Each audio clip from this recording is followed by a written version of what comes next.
Welcome to MS news. వార్తలు చదువుతున్నది రిజ్వాన్ అహ్మద్. ఈ రోజు నాయుడుపేట మున్సిపాలిటీ మీటింగ్ ని బాయ్కట్ చేసిన వైఎస్ఆర్సీపీ 3 సంవత్సరాల నుంచి కాంట్రాక్టర్లకి బిల్లు పాస్ చేయకుండా కాలం గడుపుతున్న మున్సిపల్ కమిషనర్, బిల్లులు అడిగితే మౌనం వహించి మొహం చాటేస్తున్న కమిషనర్. ఈ కార్యక్రమంలో వైస్ చైర్మన్ వెంకటకృష్ణారెడ్డి, కౌన్సిలర్లు పాపారెడ్డి చంద్రారెడ్డి, రాధారవి, చదరవాడ కుమార్, సహచర కౌన్సిలర్లు పాల్గొన్నారు.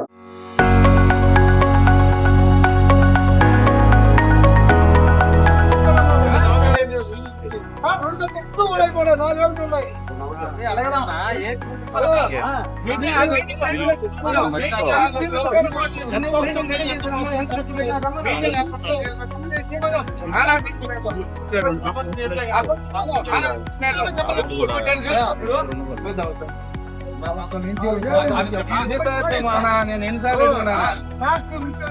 ఒక మాట కరెక్ట్ అడుగుతాను, సమాధానమే లేదు.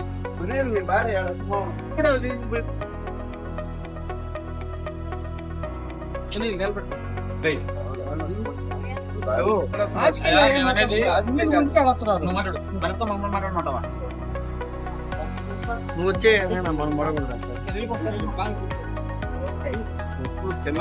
ఈరోజు మీటింగ్ ని మేము బాయ్కట్ చేస్తున్నాము.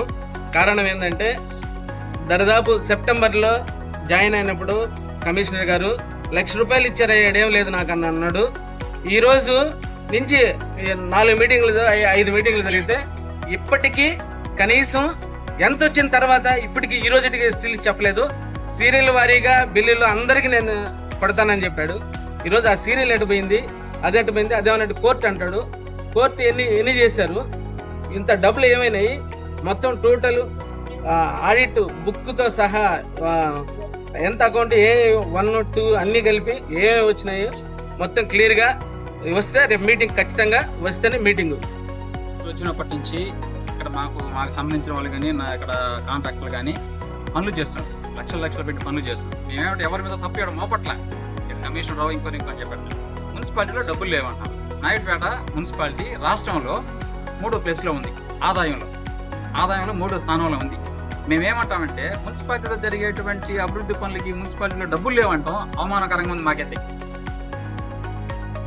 సో మేమేమంటామంటే అసలు మున్సిపాలిటీలో ఎంత డబ్బులు వసూలు అవుతుంది, నెలవారీగా ఎంత జీతాలకు పోతున్నాయి, ఎంత డెవలప్మెంట్కి, రోడ్లకి, కాలువలకి వాటికి పెడుతున్నారు, ఆ లెక్కలు మేము అడుగుతున్నాం. సో దానివల్ల ఈరోజు ఈ మీటింగ్ని మేము బాయ్కట్ చేసి వెళ్ళిపోతున్నాం. అది కమిషనర్ గారు ఎప్పుడు దాన్ని పెడతారో అప్పుడే మళ్ళీ మీటింగ్ ఉంటుంది. ఈ